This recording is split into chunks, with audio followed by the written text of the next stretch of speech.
Welcome to the Human Capital Innovations Podcast, your go-to source for personal, professional, and organizational growth and development. We hope you tune in often for all things people management, organizational development and change, organizational leadership, and social impact related. Maximize your personal and organizational potential with Human Capital Innovations Podcast.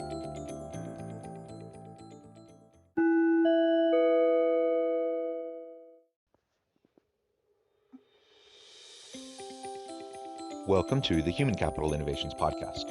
In this inspiring TED Talks HCI podcast episode, I explore Ross Cunningham's recent TED video, How Motivation Drives Success.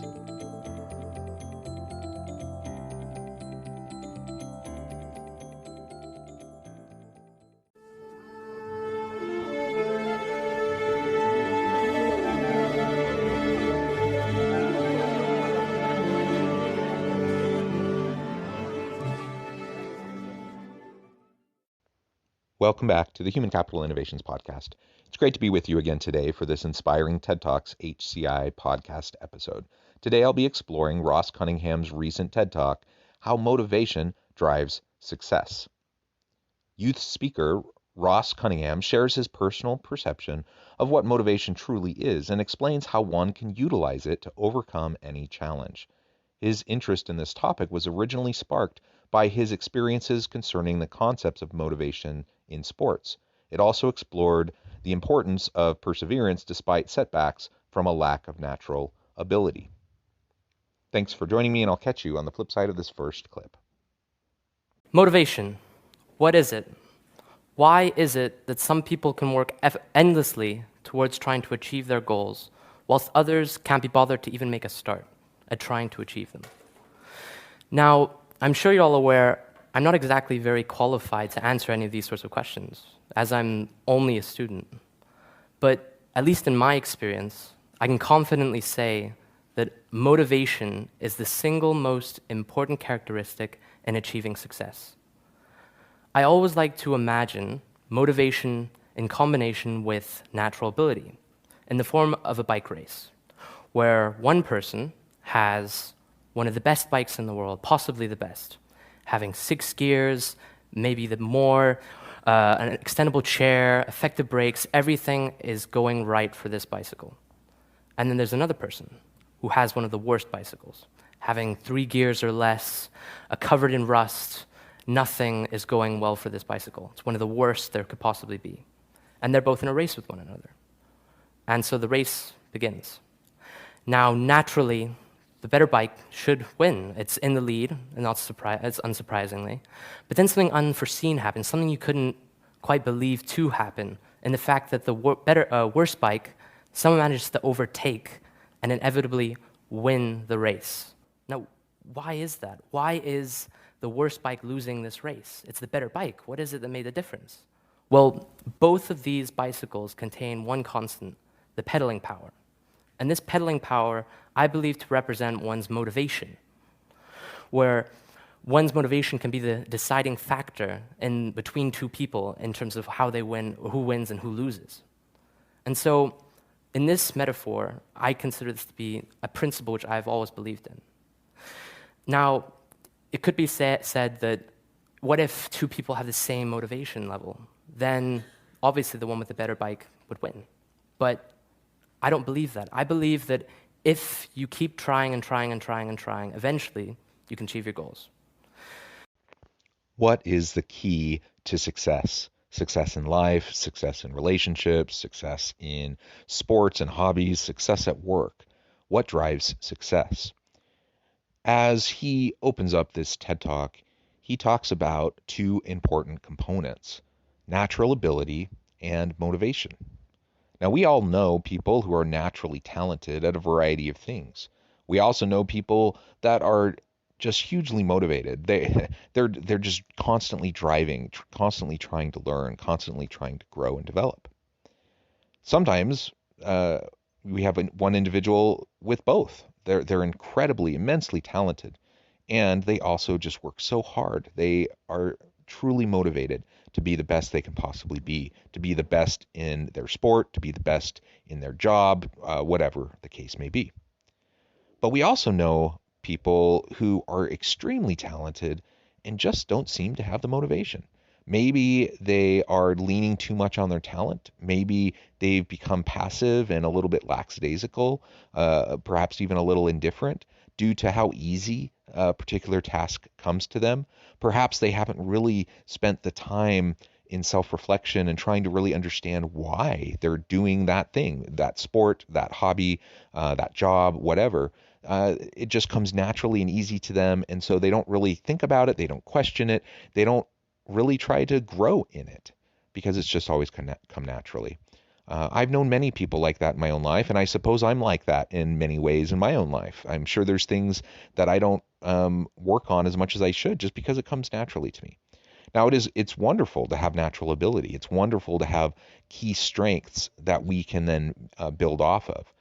But what I think he's pointing out in the opening clip as he shares the bike metaphor is it's a bit of a waste if we have the raw talent, if we have the raw intellectual capabilities, if we have the raw dexterity and the abilities. We're just kind of born with them. They just come naturally to us. And if we don't do more with it, it's really a bit of a waste. On the other hand, if we have some skill, we have some ability, but we're really desiring to learn, to grow, to develop ourselves, and we're willing to put in the work, that even if we have that worst bike, even if, we don't have the same skill as those around us, if we're willing to put in the work and we have the motivation to drive us to put in that work and to persevere over time, we can often catch up to those who may have more raw talent, more raw intellectual ability. Eventually, we might even surpass them. Maybe we won't, but we might. And even if we don't, we still learn and grow and we can maximize our own potential. And I think that is an amazing thing.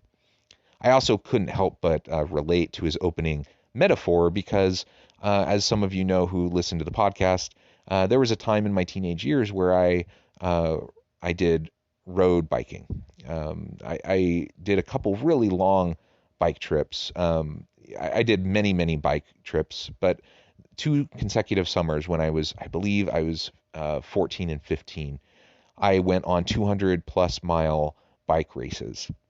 Now, I didn't actually really consider these races. I was just trying to finish them.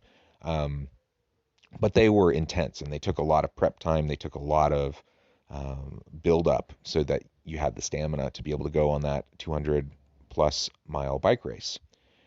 And in each case, I came from a low income family. We didn't have any good equipment, and I had a pretty crummy bike. So I couldn't help but relate to his metaphor. I really did have probably one of the worst bikes.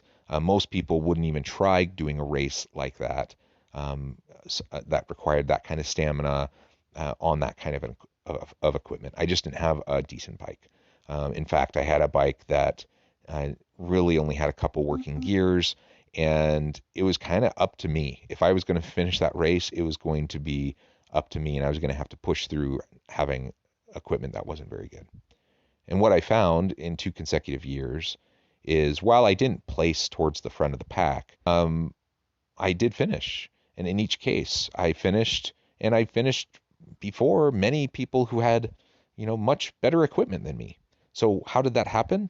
I didn't have any natural ability really. I just, and I didn't have good equipment, but I prepared, I worked hard, and I developed some mental toughness to work through the challenges that anyone would face when you're on that kind of a long journey. Some people, go on, they run marathons. For me, it was these really long, arduous bike treks of 200 plus miles. I think as we continue on, we'll get a little bit more insight into his thinking around the role of natural talent, raw ability, and how that interfaces with motivation and what we can do in our life, whether it's at work, in our personal lives, whatever, to maximize our potential, to grow into that potential, and ultimately achieve our goals and our dreams.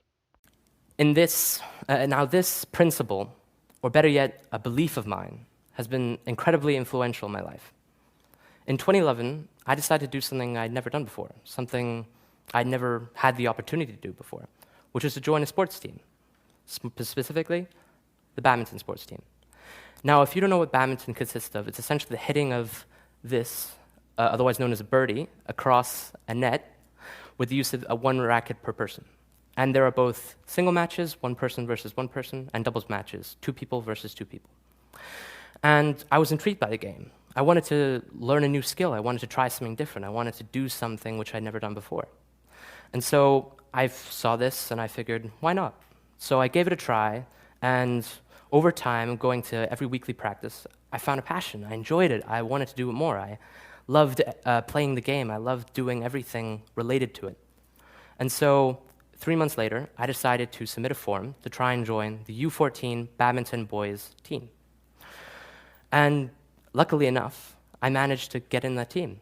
I was immensely happy, like any kid at the age of 11 would be. Why wouldn't they be? I was ecstatic. I was over the moon at the idea of being part of something more than just having to do schoolwork, being part of a sports team. Now, come the following, later in that year, came the first tournament. There was only one tournament per year. And for the U14 team boys, there were 4 players. And each player was categorized based on their skill level, 1 being the best, 4 being the worst. Now, understandably, I was ranked as 4, being the worst for that year. Because I wasn't particularly great at the sport to begin with. I could hardly hit the birdie, let alone get it over the net. I wasn't at all skilled whatsoever to begin with, but I still wanted to try learn something new. I wanted to try something which I had never done before. And so I practiced, and I played, and I played, and I played, and I managed to make it to the tournament. And so come this tournament, I was eager to do what I could, because this was the first tournament, or first ever experience I had where I went somewhere where my parents weren't. This was the first time I was ever alone learning something by myself, which was a major thing for me at the time. And so I played, and I played, and I played, and I played, and I played to the best of my ability for that tournament. But I didn't win very many singles matches. As a matter of fact, I didn't win a single game. I was the single worst player at this entire tournament. And I was gutted. Who wouldn't be? Even at the age of 11, when your emotions are elevated beyond belief. It was an unforgettable experience, which I'll never forget. But then just to add to that, my other teammates, my other team members, my doubles partner managed to place second, and the other 2 boys in my team managed to place third in doubles. When we were going back home from the tournament, I was the only boys player not to have won a medal. It was horrible. It was a horrible feeling. So now, at the young age of 11, he decides he wants to try to play a sport, and he tries badminton. Now, I've played badminton just for fun, not recently, but, probably a couple decades ago was the last time I ever played it. It's a fun sport. It's a challenging sport. It takes a lot of skill.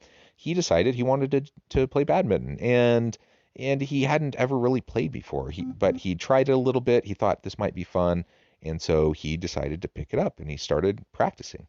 And while he was practicing, he started to realize this really is fun. And so he applied to be part of this sports team, and he got on. That's so exciting at that young age to be able to have that kind of an opportunity. Yet, during that first year, he didn't really find much success. He was probably the worst player, and he ends up going to the tournament, but he doesn't win any games. And everyone else on his team wins medals, and he didn't win a single medal. That can be devastating. And in fact, for many people, that kind of an experience would probably drive them to step away. They would say, this was fun, I had a good year, but I'm done, and I'm going to go do something else. There's nothing wrong with choosing to do something else, but it shows his mentality that he was disappointed, and he knew he could do better.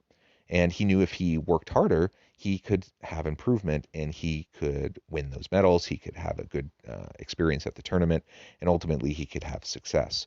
And so he embarks on doing more in the upcoming year. I think that's a good lesson for all of us. Now, again, we have limited discretionary time. We have limited time professionally. We have to pick and choose what we're going to focus on, and we can't do everything. And so sometimes we try something and we decide, oh, I don't really like that, or I'm not particularly good at that. It's not as fun or enjoyable as I thought it would be. It's perfectly okay to try things and then to set them aside and to not continue them. At work, it's perfectly fine to try a new task, a new skill, to try a new role and decide ultimately, that wasn't really for me. I don't really want to do that.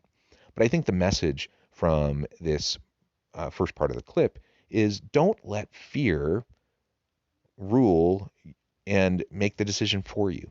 Now, if you decide you really don't want to do it, that's fine. But don't do it because you're embarrassed. Don't do it because you're fearful and you're worried about looking bad in front of other people.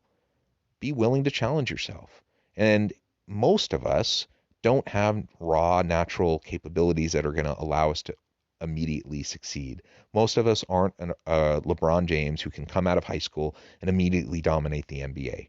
That's a once in a generation kind of a player, right?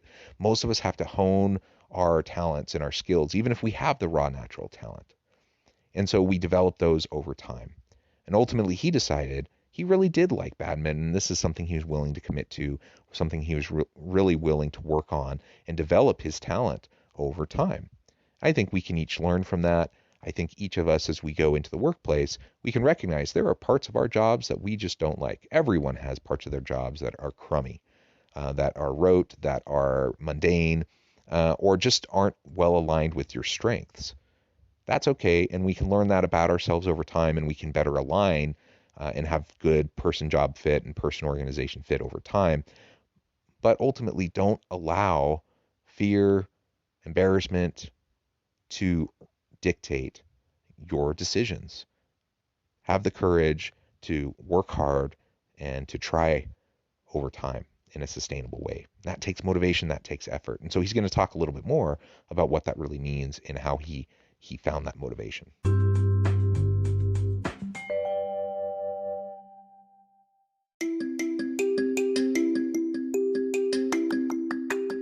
I'm excited to announce the publication of my new book from HCI Press, Bluer Than Indigo Leadership: The Journey of Becoming a Truly Remarkable Leader.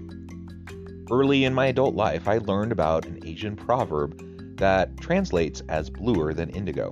If you think about the color indigo, it is a brilliant, deep, and vibrant blue, what some would call the bluest of blues. To have something that is bluer than indigo is rare and truly remarkable. Contrary to popular myth, there is no one-size-fits-all or cookie-cutter approach to effective leadership. There's no silver bullet, no secret sauce, no go-to model that will solve all of our problems. The truth is, great leaders have all had their unique strengths and flaws, and have all had to discover and then pave their own distinctive path in their life's journey to fulfill their leadership potential.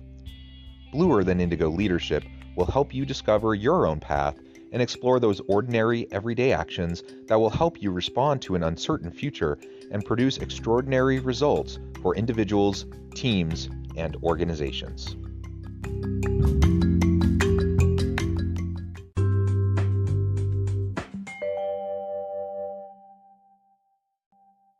From that moment, I came to realize that if I wanted to achieve something, I had to work at it. I had to dedicate time. I had to dedicate work. I had to do what I could to be better. And so come the second year, I did that. I went to every practice. I tried to do everything I could to get better, to improve my skill, to do what I could. And in this tournament, I managed to do better. I managed to win more singles games. I managed to improve my play. And overall, our team managed to place second, which I was immensely proud of. I managed to win that medal. But it wasn't enough for me at the time. I wanted to be the best. I wanted to improve from being the very worst to being the best. That was the goal I set out from the beginning. And so I was a bit disappointed, but I was still happy to have won that medal. It was something that I accomplished, something I'd never done before. Then came year three. Year three, I tried to improve whatever I could to try and be better. I believed that every game I played, I got a little better. And so I played the best of my ability at that tournament. But unfortunately, that wasn't enough. We placed fourth overall as a team in my singles matches. They were hardly better. They were only a little better. My improvement was so minimal. I was extremely disappointed. But then I realized that I had to make a difference. If I wanted to make if I wanted to achieve my goals, I had to commit, I had to do more. And come year 4, this was my last year in the U14 badminton boys team. I was 13 turning 14, and I knew that this was my last chance to get that first place single match medal that I'd always wanted to do, I always wanted to achieve. And so come that tournament, I played and I played and I played and I played to the best of my ability. And I made it all the way to the single match finals. I was immensely proud. I was over the moon. I was ecstatic. Emotions were going crazy inside. My heart was pounding. And come the final game as I was playing, I could hear people cheering in the background. I could hear people yelling my name, both people from my school and people that I had befriended over the years at the tournaments. I was extremely happy to have made it that far and over the moon to have achieved what I'd achieved, but I focused on one thing, that being winning that game. And so as it came match point to me, I smashed the birdie down as hard as I could, and I managed to win that game. So as he continues on in his journey, he realizes, yeah, I need to work harder. I need to do more. I need to persevere. I need to continue to tap into my why and my motivation and push forward. And I really admire that in him as a young man, learning that in himself. And I can think back to my teenage years, and I can think to things that I really enjoyed, some that I was really good at, and others that I wasn't. I played Little League baseball for many years, and I just was never very good. But I always played. In part, that was a family expectation. Most of my family members also played Little League, and so I played baseball. I was a good fielder. I was a pretty crummy hitter, but I managed to find my way onto a good team. But I was really the weakest link on that team in terms of the offense, in terms of batting. And so I would always bat towards the end of the order. Now I was a good fielder. I played mostly catcher and third base. And as you know, many of you may know, in Little League, you often rotate around. So I would play catcher and third base primarily. Every now and then I'd end up in right field. I was proud of myself for how I developed my skill over time in terms of my fielding and my defense. But I just never really figured out the batting. I was always struggling, and I was always batting at the back of the order because I just wasn't very good. I remember my last year of Little League. I was on the best team. Like, we were the underdog team. We weren't expected to be the best team, but we just learned and grew and played well together throughout the year, and we became a really great team. And we end up getting to the very end of the season, and we play the team. Basically we end with the same record as another team who was considered the best team that everyone thought would win the league, and we end with the same record. And so there's a one-game playoff to see who's going to win the league and then go on to the regionals. In that game, my team ends up pulling out a great win. I mean, I think back even today on that, and I'm just glad I was able to help them in some way and not keep them from winning that game. But we win that game. We're the underdogs. We end up winning the league, and we go on to the regionals. We win the first game of the regionals. We're now into the second game of that regional tournament, and I find myself up to bat. I'm towards the end of the order, and the pitcher is just dominant. Every single player on my team is struck out up to that point. And now I find myself up to bat. I'm not a strong hitter. And mentally, I'm thinking, I'm going to strike out. This isn't going to work. I get up to bat, and for whatever reason, for the first time in a long time, I figured, you know what? I got nothing to lose here. Everyone else on my team is struck out. I'm not going to look stupid because, you know what, everyone else has kind of looked like they're not very capable either. I'm actually walking up to the plate, and everyone's chanting over from the dugout and on that side of the bench, easy out, easy out. And I'm just thinking, what's there to lose? So for the first time in a long time, I go up to bat, and I'm not nervous. I was always so worried about embarrassing myself. I was always so worried about messing up. And now I'm going up to bat, and for whatever reason, none of that was in my mind at that point. And I was just calm. I go up to bat. First pitch, I slam it down the right field line, barely foul. Nobody else on my team had even hit a foul ball up to that point. Like, this guy pitched really hard, and I'm the first one. I just slam it way down the right field line, barely foul. I'm shocked. I'm amazed. I can't believe it. I'm not like a strong hitter, but I just hit this guy and I slammed him, and it just barely went foul. So now all of a sudden I have a little bit of confidence. Very next pitch comes down, I slam it into center field, and I am beside myself. I just can't. I'm sure I was just like frozen there, standing watching this ball fly into center field, because I rarely got hits, and I never hit the ball that hard ever before. This was like a first for me, and it's definitely on this kind of a stage in a regional tournament. The ball keeps going and going and going. It bounces off the top of the fence, barely missing a home run. I'd never hit a home run. It bounces off the top of the fence. And by that point, I'm like, oh my gosh, I need to run. And so I start running, and I end up with a double. And I'm just floored. I can't believe it. I think about that, and I reflect back on that experience from time to time. And I think about the power of motivation, the power of positive thinking, and how what's going on in our heads can either influence us for good or it can limit our motivation. It can limit our how we harness our raw capabilities. What I learned from that moment was I had an ability that I didn't even know I had. I didn't know I could hit it that hard. I didn't know I could nearly hit a home run. I didn't know that any of that was capable, and I was capable of that, and for the very first time, because my mind was calm and clear, and I wasn't trapped in the false narrative in my head. I was able to tap into a unbeknownst skill that I did have and do something good with it. I think about that from time to time because there are many things that I'm not very good at, or I think I'm not very good at. And so I limit myself and I limit my ability to grow and learn in that area. I'm glad I did that back then. It was a good lesson for me. And I'm glad this young man did that with badminton. He realized he needed to continue to work hard. He needed to work harder.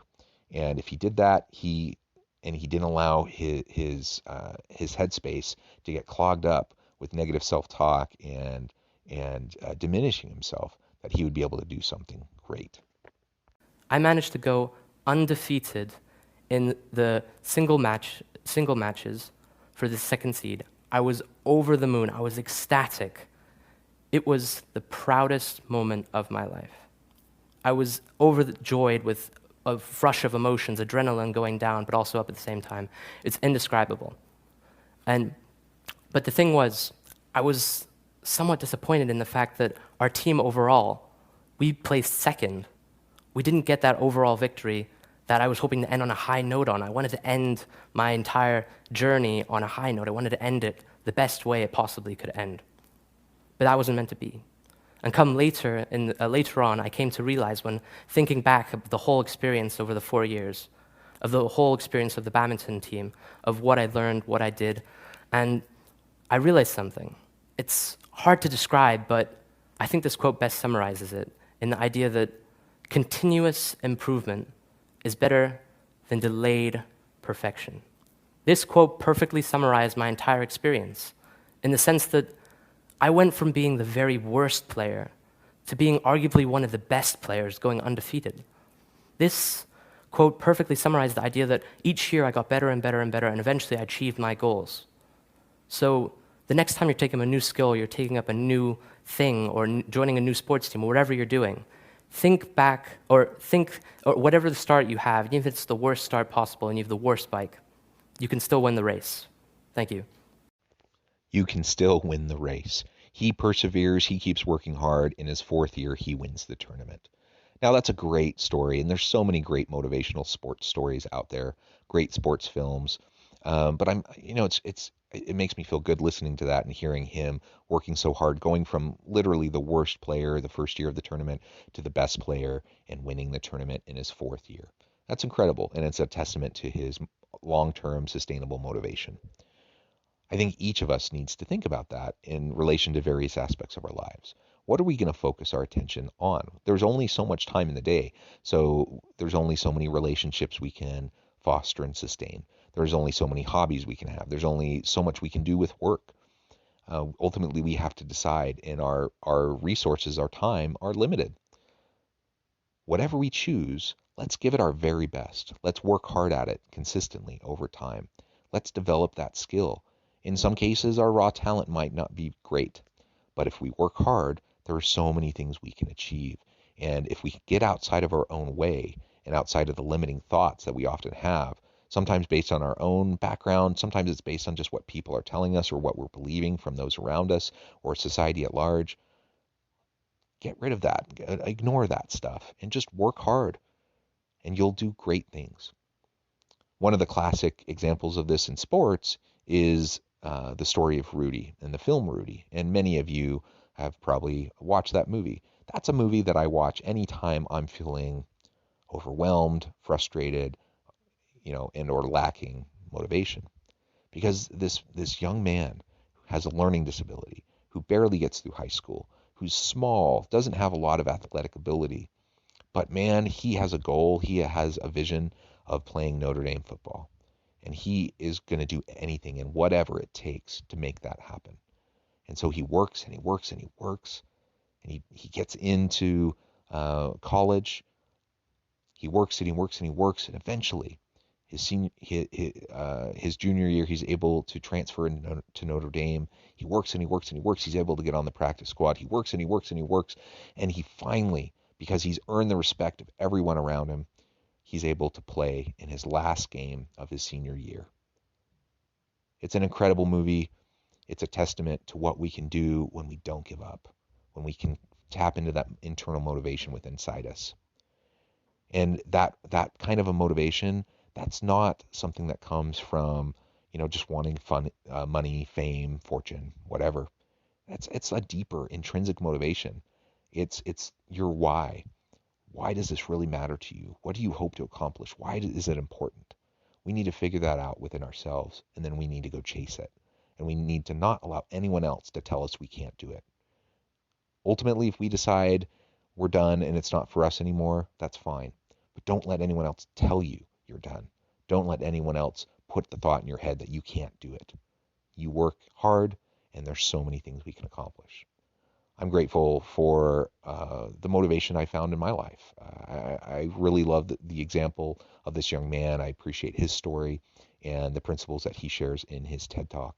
I think we'd all do well to practice some self-reflection and to consider where we're at and the various things that we're spending our time on, and refocus, recalibrate, realign what we're doing, and ultimately strive to make the most of every opportunity we find ourselves in. Thank you for joining me for this episode of the Human Capital Innovations Podcast. As always, I hope you can stay healthy and safe, that you can find meaning and purpose at work each and every day, and I hope you have a great week.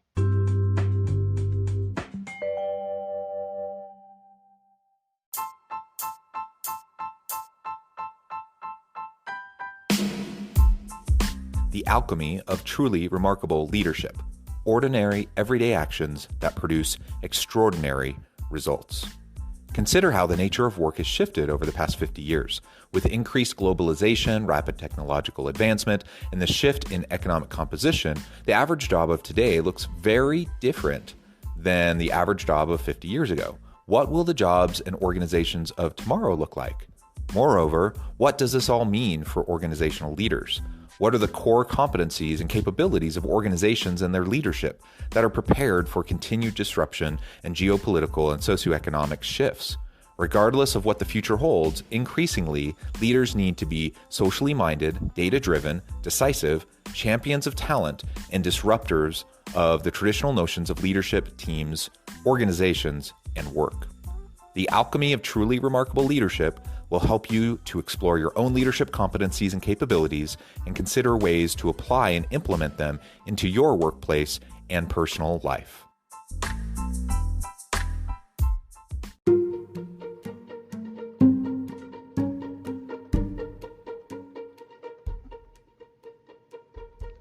Check out Human Capital Innovations magazine, Human Capital Leadership. Human Capital Leadership is a free, interactive e-magazine with the mission to help individuals, leaders, and organizations find innovative approaches to maximize their human capital potential. We publish issues quarterly in August, November, February, and May. Take a look at the latest issue and let us know what you think.